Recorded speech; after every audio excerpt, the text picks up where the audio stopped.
নমস্কাৰ, মই লীলা দেৱী অন্য এটা ভিডিঅ' লৈ আহিছোঁ। মনৰ কথা এটা আপোনালোকৰ লগত শ্বেয়াৰ কৰিব খুজিছোঁ। এটা মানে মোৰ মনক জোকাৰি যোৱা কথা এটা। ধৰক আপুনি কাৰোবাক এটা উপহাৰ দিব খুজিছে। বহুত বছৰ আপুনি তেখেতক লগ পোৱা নাই আৰু আপুনি ভাবি আছে যে তেওঁক এটা উপহাৰ দিম, আৰু যদি ভাবিছে উপহাৰটো আপুনি তেওঁক সোনকালে দিয়ক, দিম বুলি যদি ভাবিছে। কাৰণ আজি তেওঁৰ কাৰণে আপুনি দিয়া উপহাৰৰ গুৰুত্বটো যিমান বেছি থাকিব, কাইলৈ হয়তো নাথাকিবও পাৰে। যিটো মোৰ মানে অভিজ্ঞতাই কৈছে আৰু সেইটো কথা কৈছোঁ। মোৰ এগৰাকী প্ৰিয় নাৰী বৰ ভাল পায় মোক, আৰু ময়ো ভাল পাওঁ, আৰু প্ৰতিদিনে মোক মানে শুভ বাৰ্তা জনায় আৰু মোৰ প্ৰতিটো কামতে মোক উৎসাহিত কৰে। তেওঁ মই পিন্ধা প্ৰতিযোৰ কাপোৰে পচন্দ কৰে, মই পিন্ধা প্ৰতিডাল মণি পচন্দ কৰে, মই কৰা প্ৰতিটো কামকে তেওঁ মানে যথেষ্ট আন্তৰিকতাৰে উৎসাহিত কৰে। মই বহুদিনৰ পৰা ভাবি আছিলোঁ যে তেওঁক মই এযোৰ ধুনীয়া মেখেলা চাদৰ দিম, লগত এটা গহনাৰ ছেট। কথাটো মই বহুদিন ভাবি থাকিলোঁ। তেওঁৰ হোৱাটছআপ যেতিয়া মেছেজ কৰে, তাত যিখন ফটো, সেইখন বহুদিন আগৰ ফটো।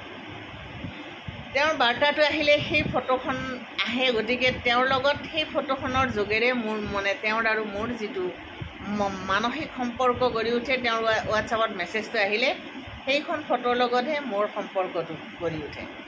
বাস্তৱত তেওঁৰ সৈতে যিহেতুকে মোৰ বহুত বছৰ দেখা দেখি হোৱা নাই, তেওঁ কেনে আছে সেই কথাটো মই নাজানো। খুব ভালে আছোঁ, অলপ বেমাৰ হৈছে, ঠিক হৈ গৈছে, এনেকুৱা ধৰণৰ কথা বতৰাবোৰ চলি থাকে। মোতকৈ বয়সত সৰু, কিন্তু এইবাৰ বহাগত মই ভাবিলোঁ যে তেওঁক মই এযোৰ মেখেলা চাদৰ দিওঁ আৰু লগত এনেকুৱা গহনাৰ ছেট এটা। উপহাৰটো লৈ যেতিয়া তেওঁৰ মই ওচৰলৈ গৈছিলোঁ, মই মানে আচৰিত হৈ গৈছিলোঁ তেওঁৰ ৰূপত। তেওঁৰ সেই আগৰ সৌন্দৰ্য নাই, তেওঁ মানে এগৰাকী একদম মানে অকালতে বৃদ্ধ হৈ যোৱা। মোতকৈ বয়সত সৰু যদিও তেওঁৰ মানে গোটেই দাঁতবিলাক সৰি গৈছে, গালবিলাক সোমাই গৈছে, গোটেই গাৰ মুখৰ ছালবিলাক সতৰা সতৰ হৈছে, চুলিবিলাক সৰিছে।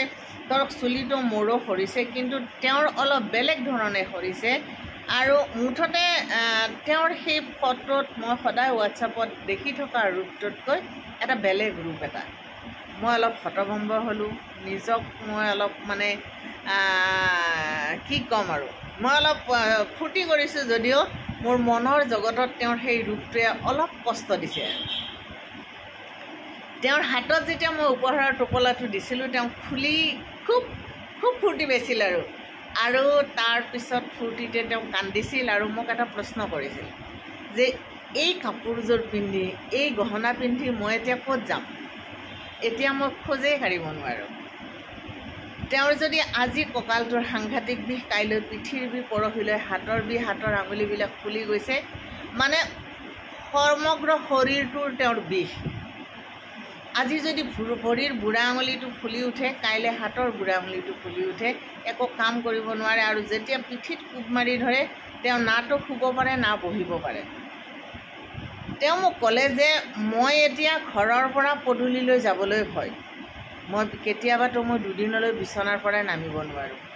তুমি দিয়া এই কাপোৰযোৰ পিন্ধি, তুমি দিয়া এই গহনাটো পিন্ধি মই এতিয়া ক'ত যাম? মোৰো দুখ লাগিল। সঁচাই মানুহৰ জীৱনটো আপুনি আচৰিত ধৰণৰ। মই তেতিয়া ভাবিছোঁ যে মই যদি আৰু কেইদিনমান আগতে আহিলোঁহেঁতেন, তেওঁ কিজানি মেখেলা চাদৰযোৰ পিন্ধি মোৰ দোকানলৈ আহিব পাৰিলেহেঁতেন। বহুত বেয়া লাগিল। সেই অভিজ্ঞতাটোৱে মোক শিকালে যে দিম বুলি ভাবি মই যদি ৰৈ নাথাকিলোঁহেঁতেন, আৰু যদি 2 বছৰ আগতে মই তেওঁক উপহাৰটো দিলোঁহেঁতেন, মইতো 2 বছৰ আগৰ পৰা সক্ষম উপহাৰটো দিয়াৰ কাৰণে। 2 বছৰ মই কিয় ৰ'লোঁ? সেইকাৰণে কৈছোঁ যে আপুনি যদি কাৰোবাক কিবা এটা দিম বুলি ভাবিছে, তেতিয়াই দিব। পিছত দিম বুলি ৰৈ নাথাকিব, কাৰণ পিছত সেই বস্তুটোৰ তেওঁৰ কাৰণে গুৰুত্ব নাথাকিবও পাৰে আৰু আপুনিও মনকষ্ট পাব পাৰে। গতিকে যদি কাৰোবাক কিবা দিব খুজিছে, যদি কাৰোবাক অন্তৰেৰে ভাল পাইছে, তেতিয়াহ'লে এবাৰ তেওঁক লগ কৰিব। সদায় মানে কি আমি মোবাইলৰ যোগেৰে বাৰ্তা লওঁ, যিটো আমি সকলোৱে দোষী আৰু খবৰ লওঁ মোবাইলতে, কথা পাতোঁ মোবাইলতে, বাস্তৱত আমি লগালগি নহওঁৱে। তেওঁৰ অসুখ বুলি শুনিছোঁ, কুশল কামনা কৰিছোঁ মোবাইলতে, আপুনি সোনকালে আৰোগ্য হওক, ভালে আছেনে, ভাল পাইছেনে, কিন্তু তেওঁৰ কাষত গৈ আমি থিয় হোৱা নাই। তেওঁ কষ্ট পাম বুলি ভাল পালোঁ দিয়া, হস্পিটেলৰ পৰা আহিলোঁ দিয়া, চিন্তা কৰিব নালাগে, ঠিকে আছোঁ দিয়া, তুমি তোমাৰ জীৱনক লৈ ইমান ব্যস্ত, তুমি আৰু আহিব নালাগে।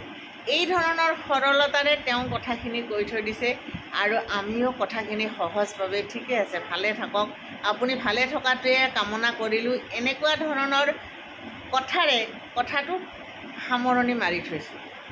আৰু তাৰ মাজতে কেতিয়াবা কোনোবাজন গুচি গৈছে এখন নেদেখা পৃথিৱীলৈ। গতিকে আপুনি যদি অন্তৰেৰে কাৰোবাক ভাল পাইছে, অন্তৰেৰে কাৰোবাৰ সৈতে আপোনাৰ মনোজগতৰ এটা সম্পৰ্ক গঢ়ি উঠিছে আৰু অন্তৰেৰে কাৰোবাক যদি কিবা এটা আপুনি দিম বুলি ভাবিছে, তেতিয়াহ'লে সময় থাকোঁতে দিব, পিছলৈ নহয়। মোৰ অভিজ্ঞতাৰ এই কথাটো আপোনালোকৰ লগত শ্বেয়াৰ কৰিলোঁ। কুশলে থাকিব। নমস্কাৰ।